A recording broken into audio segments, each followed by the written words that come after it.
In the Talmud, in Treatise Sanhedrin, an extensive passage describes the right of the Pharisee to kill anyone, just as long as he did so indirectly. As one of dozens of examples, the Talmud tells us that if one bound his neighbor and he died of starvation, he is not liable to execution. In such an indirect manner, the Pharisees also killed Christ.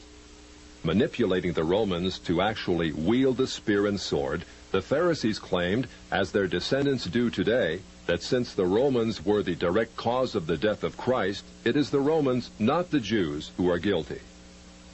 Christ also called the Pharisees adulterers, an adulterous generation.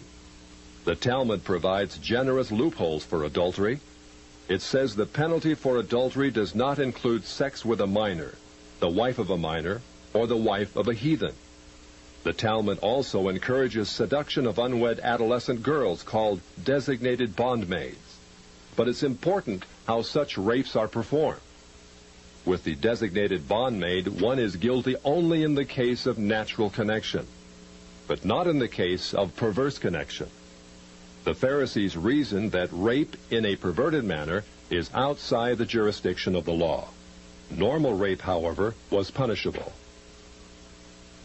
In Babylon, sexual perversion of every kind had been a way of life for millenniums. The Pharisees were deeply influenced by such practices.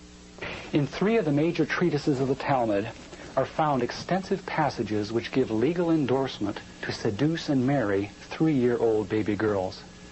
In fact, many of the greatest rabbis of the Talmud, including Simeon ben Yochai, upheld this privilege. Today in Israel, thousands of Jews go to Meron every year to venerate the memory of Simeon ben Yochai, one of the most respected rabbis in the history of Judaism. In one of dozens of endorsements of child sex, Simeon ben Yochai said, "A proselyte under the age of 3 years and a day is permitted to marry a priest." Agreeing with ben Yochai, the great Rabbah said, "When a grown-up man has intercourse with a little girl, it is nothing. For when the girl is less than this, 3 years and a day, it is as if one put the finger into the eye." The footnote to this passage says, "As tears come to the eye again and again, so does virginity come back to the little girl under 3 years." The same section confirms that sexual activity with small boys is in the same category. The intercourse of a small boy is not regarded as a sexual act. In addition to adulterers, Christ, in the story of the Good Samaritan, portrayed the Pharisees as racial bigots, too self-righteous to respond to the suffering of one who was not a Jew.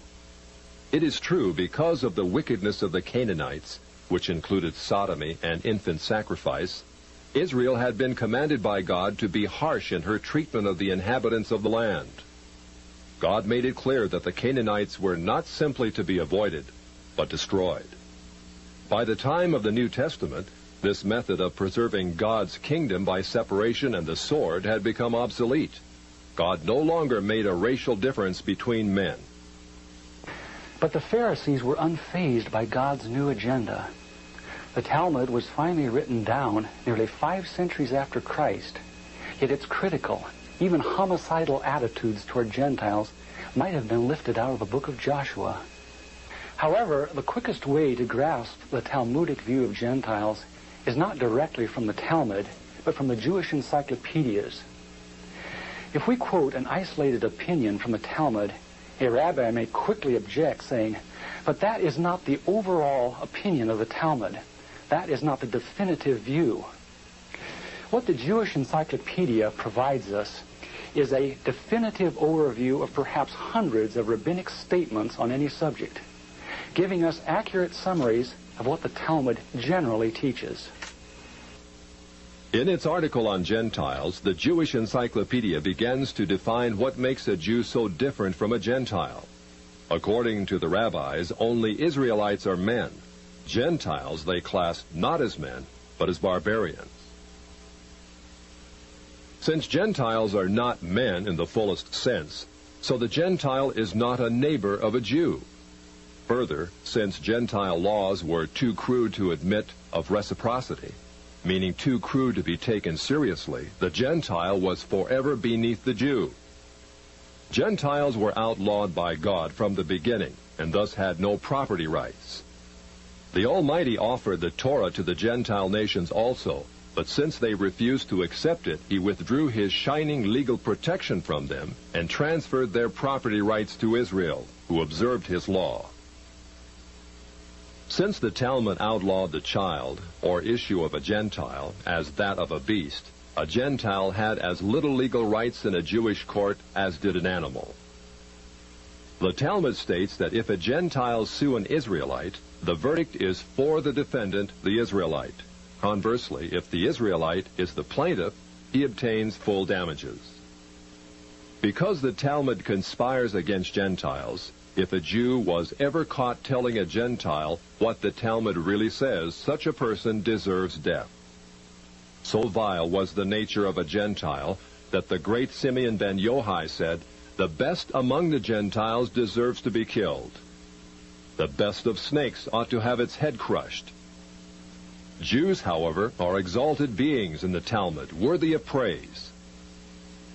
Christ described the Pharisee who blessed himself, saying, "I thank thee, Lord, that I am not as other men." An eminent Talmudic rabbi says the same. "Blessed be thou, who hast not made me a goy," or Gentile. There is a special antagonism between the Talmud and Jesus. The Talmud attacks him everywhere it can, even his mother. Mary, the Talmud says, was a whore who mated with carpenters. She who was the descendant of princes and governors played the harlot with carpenters. It naturally followed that the scribes declared Christ to be a bastard. In its article on Jesus, the Jewish Encyclopedia says that Jewish writings defame Christ.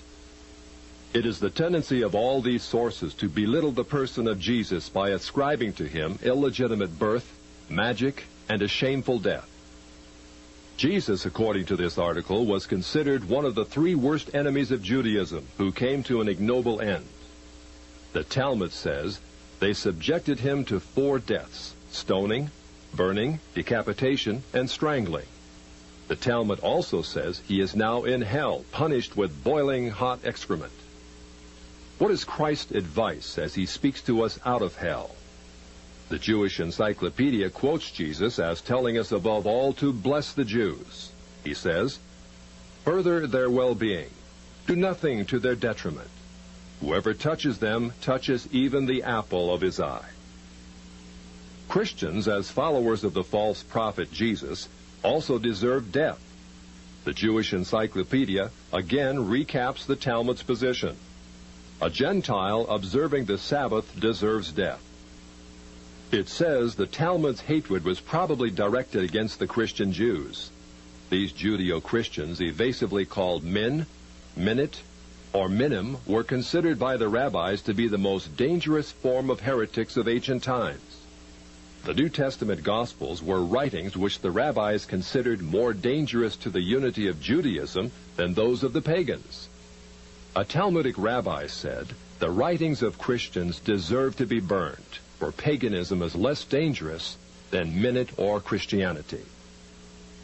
The Jewish Encyclopedia, in its article on min, continues to illustrate the Talmudic hatred of Christianity. Again, we must remember, minim usually indicates the Judeo-Christians.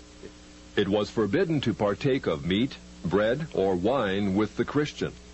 Scrolls of the law, tefillin, and mezuzot written by a Christian were burned.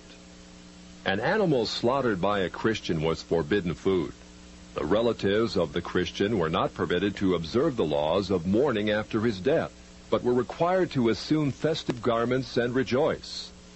The testimony of a Christian was not admitted in evidence in Jewish courts, and an Israelite who found anything belonging to one who was a Christian was forbidden to return it to him. The Pharisees, through their Talmud, thus gave the Jews an ethic which encouraged bigotry and isolation. But it did worse than that. It invited persecution. By the 11th century, the inhabitants of Babylon, growing weary of the self-righteousness and dishonesty of the Jews, expelled them to the west.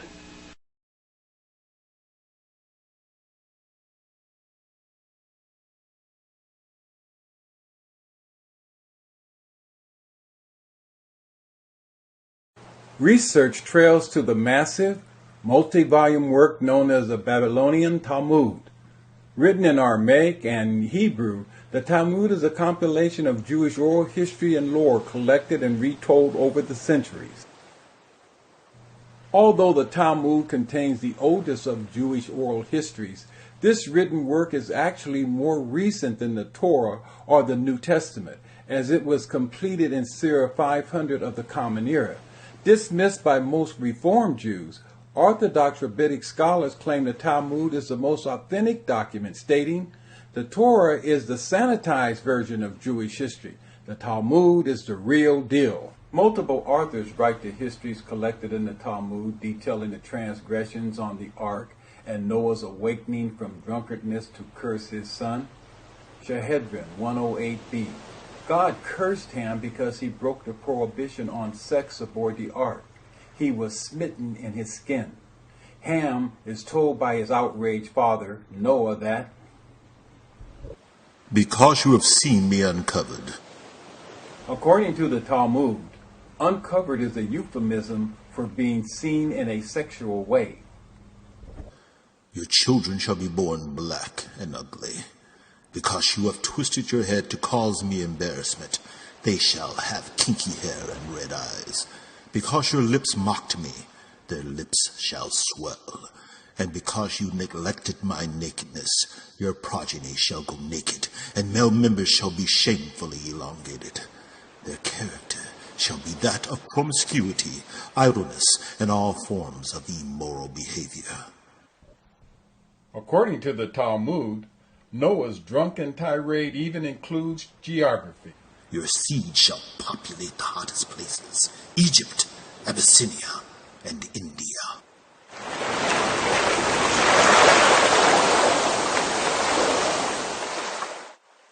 This passage leaves no doubt that the source of Noah's anti-black, anti-melanin curse on Ham stems from the writers of the Babylonian Talmud.